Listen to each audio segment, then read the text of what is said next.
I never considered myself a man of secrets.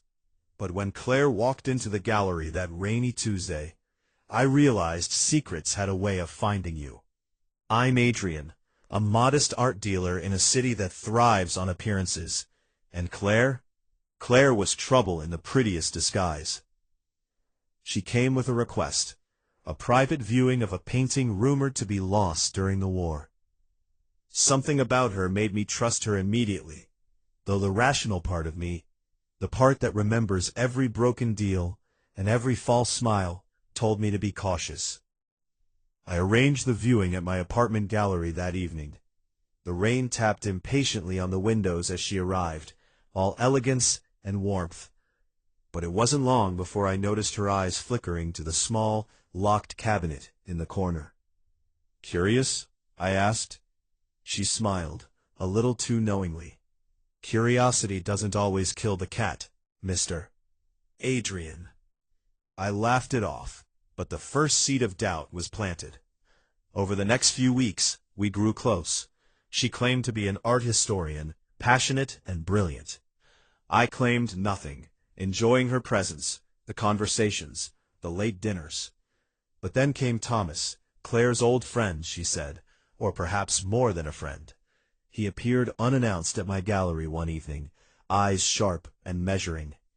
"You're hiding something from her," he said, looking at me as if I were a puzzle. "Or maybe she's hiding something from me," I replied, the words tasting more like a challenge than a warning. Things escalated, faster than I anticipated.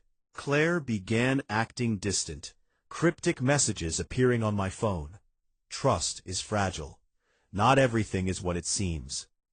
I wanted to confront her, but each time I tried, she would vanish, leaving me alone with my thoughts and my growing unease. Then the twist I didn't see coming. One evening, I returned to find the gallery broken into. The painting she requested, the one she insisted on seeing, was gone. But not stolen, moved, and only just. And there in my safe was a note. "Meet me tonight at the old lighthouse. Come alone." I went. Of course I went. Claire was waiting. Not distressed, not fearful, but calm. Too calm. "Adrian," she said softly, "you've been part of this far longer than you think." "Part of what?" I asked, heart hammering. She explained that Thomas and she were investigators, tracking a ring of art smugglers.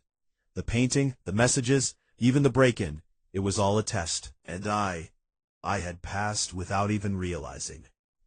I felt relief, yes, but also betrayal. For weeks I'd let myself care, let myself imagine, and all along I had been a pawn. But there was another twist. Thomas, who I now knew was her partner in the investigation, confessed something unexpected. He had fallen for her. And Claire, she had chosen to keep her feelings for me hidden, to keep the mission clean.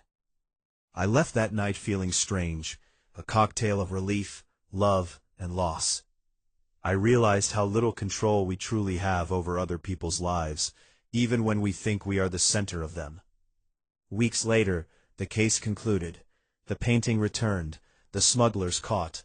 Claire left the city quietly, Thomas at her side. I went back to my gallery, older in some strange way, knowing that some stories don't end in romance or revenge. They end in lessons.